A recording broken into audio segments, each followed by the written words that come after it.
విచ్చేస్తూ ఉన్నారు.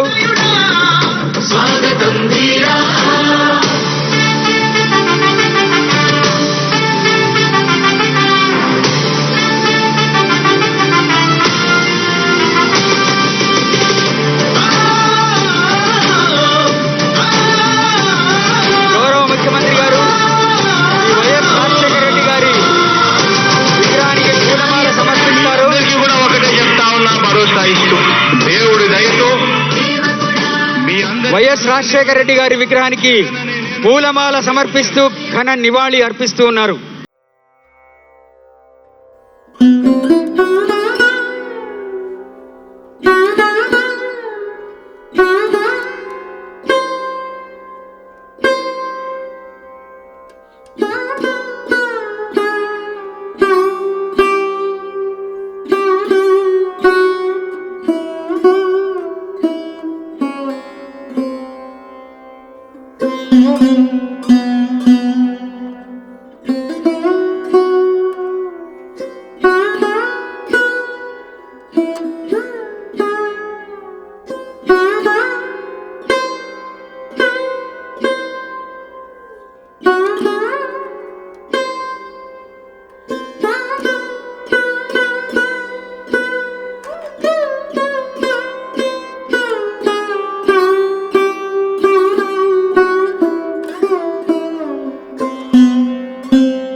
మంత్రి గారు రైతన్నలందరినీ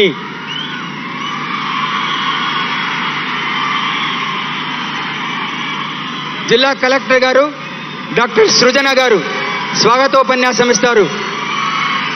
కర్నూలు జిల్లా కలెక్టర్ డాక్టర్ సృజన గారు స్వాగతోపన్యాసం ఇస్తారు. అందరికీ నమస్కారం.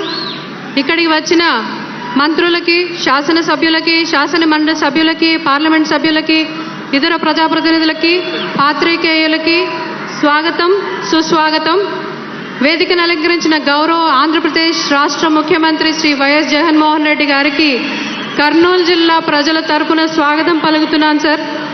నాతో పాటు వైఎస్ఆర్ రైతు భరోసా లబ్ధిదారులు సుమారు 2,86,000 మంది లబ్ధిదారుల తరపున, పంట బీమా పొందుతున్న 1,50,000 మంది రైతుల తరపున, ఆరోగ్యశ్రీ పొందుతున్న 2 లక్షల మంది లబ్ధిదారుల తరపున, విద్యా దీవెన, అమ్మ ఒడి, విద్యా కానుక, ఆసరా, పెన్షన్ కానుక, ఇంటి స్థలం, జగనన్న గోరుముద్ద, జగనన్న వసతి దీవెన, జగనన్న తోడు, వైఎస్ఆర్ కాపు నేస్తం, నేతన్న నేస్తం, ఈబీసీ నేస్తం, ఇలాంటి అనేక పథకాల ద్వారా ఇప్పటి వరకు మా జిల్లాలో 2,06,96,000 సార్లు లబ్ధి పొంది సుమారుగా 5,380 కోట్ల రూపాయలు మన కర్నూలు జిల్లాకి